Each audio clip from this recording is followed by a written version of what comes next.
देखिए जब कभी अभी जब हम जॉब कर रहे होते हैं किसी कंपनी में होते हैं तो ऐसी बहुत सारी सिचुएशन आती हैं तो मैं आपको अपनी जॉब छोड़नी पड़ती है, रिज़ाइन देना पड़ता है। लेकिन आज मैं आपसे बात करूंगा कि टाइम के पर्सपेक्टिव से कि किस टाइम पे आपको जॉब छोड़ देनी चाहिए, when it is too late to leave. और कभी कभी क्या होता है कि हम जब टाइम पे जॉब नहीं छोड़ते तब तक हम काफ़ी ट्रबल में आ चुके होते हैं। तो उन सारे ट्रबल से बचने के लिए हमें टाइम से पहले ही जॉब छोड़ देनी चाहिए। अब वो टाइम कैसे डिसाइड करें, तो उसके मैं आपको एक 5 क्राइटेरिया या 5 रेड फ्लैग मैं आपको बताने वाला हूँ। तो आप इस वीडियो में बने रहें मेरे साथ। ये रेड फ्लैग्स ऐसे हैं जो आपको खुद ही पहचानने हैं, और अगर आप नहीं पहचानोगे तो दिक्कत होगी। खुद ही पहचानने के लिए मैं क्यों बोल रहा हूँ, क्योंकि ये एक तरह से हिडन रेड फ्लैग्स होते हैं। ऐसा नहीं है कि कोई आपके सामने ही आके आपको बोल देगा आपके फेस पे कि भैया ये रेड फ्लैग्स हैं, अब आपको जॉब छोड़नी। तो आपको खुद ही पहचानना पड़ेगा कि आपके क्या रेड फ्लैग्स हैं। तो पहला पॉइंट है कि कभी कभी क्या होता है कि जो आपका मैनेजर होता है या जिसको आप रिपोर्ट कर रहे होते हैं, टीम लीड होता है, वो आपको पसंद ही नहीं करता, है ना। आपकी लाइफ में भी ऐसा होता है कि आप किसी को पसंद ही नहीं कर रहे। उसने कुछ गलत नहीं किया होता, उसने बस वो आपको पसंद ही नहीं होता। तो कभी कभी क्या होता है कि आप वो बंदे होते हैं और आपके मैनेजर को आप पसंद नहीं होते, या आपका जो टीम लीड है या जिसको भी आप रिपोर्ट कर रहे होते हैं। तो आप कितनी भी मेहनत कर लें, आप अच्छा काम कर लें, है ना, मतलब कभी कभी तो काम की वजह से होता है, आप काम सुधारोगे तो वो खुश हो जाएगा। लेकिन कभी कभी होता है कि वो खुश होते ही नहीं है।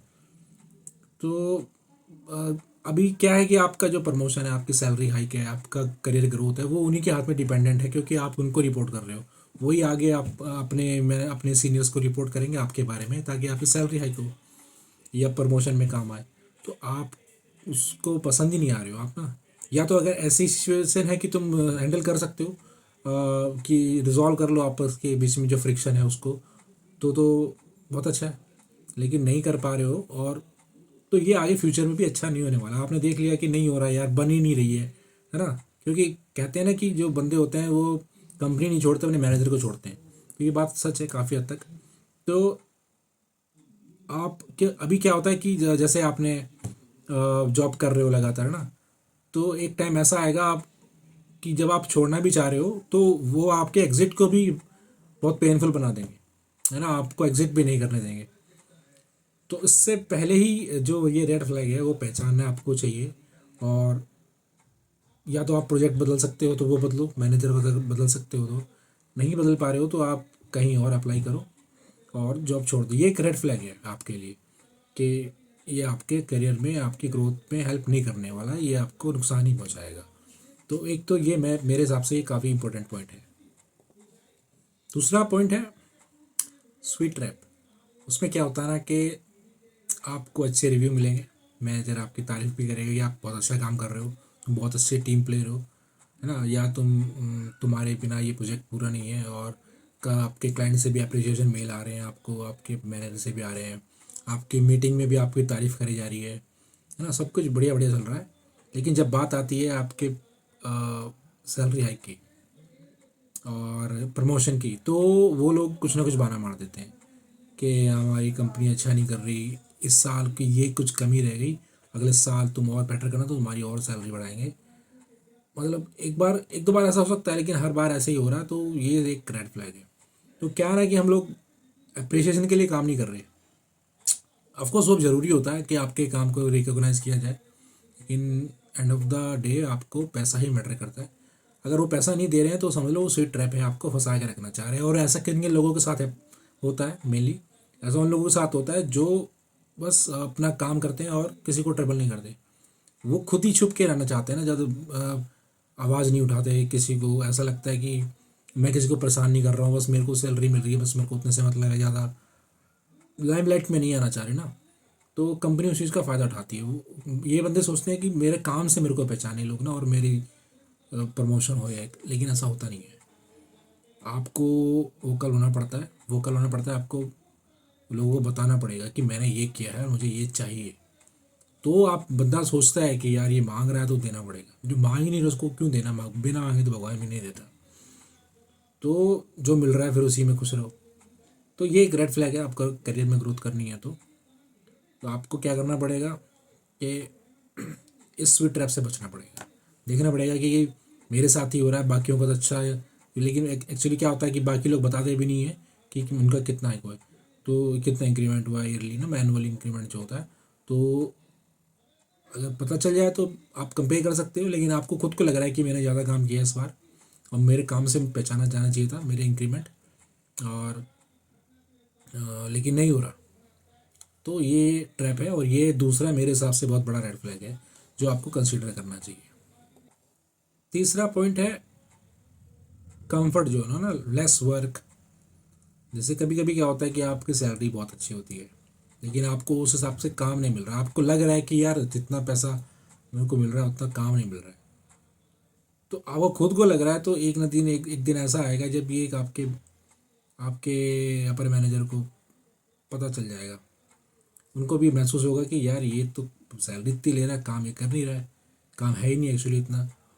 तो वो फायर जो करते हैं उनकी लिस्ट में आपका भी नाम होगा। तो उसका सोल्यूशन क्या है कि या तो खुद जाके आपके मैनेजर से बोलो कि हमें थोड़ा ज़्यादा रिस्पॉन्सिबिलिटीज़ दी जाए। अगर तो उनके पास काम है तो वो देंगे, अगर तो उनके पास काम ही नहीं है तो ये आपके लिए रेड फ्लैग है, आप निकलिए। वो आपको बेंच पे, हो सकता है बेंच पे रखते हैं, आपको लगता है कि यार मैं तो बहुत टाइम से बेंच पे हूँ, काम ही नहीं उनके पास, तो या मेरे लिए काम नहीं है, तो ये आपके लिए रेड फ्लैग है। आप क्योंकि आपकी स्किल्स बेकार हो रही हैं, आपके ऊपर तलवार लटक सकती है कि फायर हो जाए। इससे पहले कि वो आपको फायर करें, आप खुद ही रिज़ाइन करके दूसरी कंपनी ज्वाइन करिए। ये भी एक बहुत इंपॉर्टेंट रेड फ्लैग है मेरे हिसाब से। सेकंड लास्ट पॉइंट और फोर्थ पॉइंट है, अगर आपका जो काम है, जो आप काम करते आ रहे हैं पिछले 1 साल से 2 साल से, वो डाउनग्रेड होना शुरू हो गया। आपको जैसे फॉर एग्जांपल आप डेवलपर हैं, आप हर प्रोजेक्ट में डेवलपमेंट ही करते आ रहे हैं, और अब आपको काम दिया जा रहा है कि टेस्टिंग करो, मेंटेनेंस करो, या आपको एक्सेल सीट या टिकटिंग मैनेज करने का, जीरा टिकट, इस तरह का काम दे। ये वैसे टीम लीड का भी काम होता है टिकट मैनेज करना, लेकिन जो आप कर रहे हैं उससे कम वैल्यू का काम आपको दे रहे हैं, तो ये समझ जाना चाहिए। हो सकता है कि इसकी दो पॉसिबिलिटीज़ है कि कंपनी या ये इंटेंशनली ना कर रही हो, बस रिसोर्स की वजह से वो आपको दे रही हो, तो वो समझ में आता है। और लेकिन ये भी आपके लिए रेड फ्लैग है, क्योंकि इससे क्या होगा, आपकी मार्केट वैल्यू कम होगी, मार्केट वैल्यू कम होती रहेगी, कम होती रहेगी, और आपकी जो कोर स्किल्स हैं उनमें आपका हैंड्स ऑन जो कम होगा, और ये भी आपके करियर के लिए ठीक नहीं है। और दूसरा है कि अगर वो इंटेंशनली ही दे रहे हैं तो उनको क्या लग रहा है कि यार ये बंदा सही काम नहीं कर रहा है, तो आपकी स्किल्स ख़राब है, तो आपको अपनी स्किल्स बढ़ाएं, या उनके सामने प्रूफ करें, और मैं अपने मैनेजर से बात करें कि यार मैं क्या दिक्कत है, अगर स्किल्स में कमी है तो मैं सीख सकता हूँ और मैं आगे बढ़ सकता हूँ, और या फिर सीख के एग्जिट प्लान करें। तो मेरे हिसाब से ये भी बहुत इंपॉर्टेंट रेड फ्लैग है। तो 4 रेड फ्लैग मैंने आपको बता दिए। फिफ्थ पॉइंट है, लास्ट पॉइंट है, बहुत इंपॉर्टेंट पॉइंट है, not getting paid for upscaling. देखो क्या होता है कि अगर मार्केट में कोई नई टेक्नोलॉजी आती है तो कंपनी क्या होती है, जो नए बंदे, नए स्किल्ड बंदे उस चीज़ पर्टिकुलर टेक्नोलॉजी के बंदे हायर करती है और उनको मुँह मांगा पैसा देती है। लेकिन अगर आप कंपनी में रहते हुए उस चीज़ को सीख लेते हैं, या किसी प्रोजेक्ट की डिमांड आ गई है कि जो एग्जिस्टिंग एम्प्लॉयज़ हैं, जो एग्जिस्टिंग उस प्रोजेक्ट में काम कर रहे हैं, उनको सीखना है, आपने वो सीख ली, आप खुद से सीख ली या कंपनी के पैसे से सीख ली, वो बात अलग है, और उस पर काम करने लग गए, लेकिन आपके सैलरी इंक्रीमेंट के टाइम पे आपको इंक्रीमेंट नहीं मिला, उस चीज़ को रिकॉग्नाइज ही नहीं करा उन्होंने। अगर सोचो आपके कोई दूसरी उस स्किल का दूसरा बंदा हायर करते तो उसको ज़्यादा मुँह मंगा पैसा देते ना, आपके ही आपने जो उस चीज़ को सीख लिया उसको थोड़ा आपको ज़्यादा इंक्रीमेंट देते तो भी कंपनी बेनिफिट में है। अगर वो नहीं दे रहे हैं ना, तो आपके वो वैल्यू नहीं कर रहे हैं, आपके अपस्केलिंग की वैल्यू नहीं कर रहे हैं। तो मेरे हिसाब से ये भी एक रेड फ्लैग है।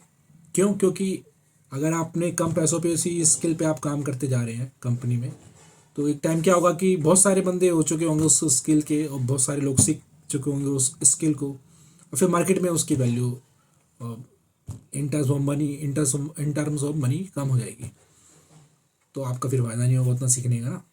तो अगर आप सीख रहे हैं तो मेक श्योर कि आप उस चीज़ के लिए गेटिंग पेड और आपका सैलरी इंक्रीमेंट हो रहा है उस चीज़ को कंसिडर करते हुए, है ना। अगर यूजुअली आपका 10% हो रहा है तो हो सकता है उस चीज़ को ऐड करके 2-3% आपका फालतू ही इंक्रीमेंट होना चाहिए। वो डिपेंड करता है आप कितना काम कर रहे हैं।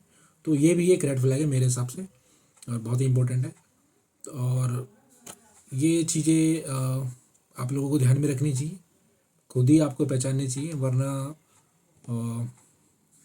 आप कंफर्ट जोन में हैं तो खैर क्या ही कह सकते हैं, लेकिन थोड़ा ग्रोथ के लिए इन चीज़ों को ध्यान में रखना होता है। तो यही था आज की वीडियो में।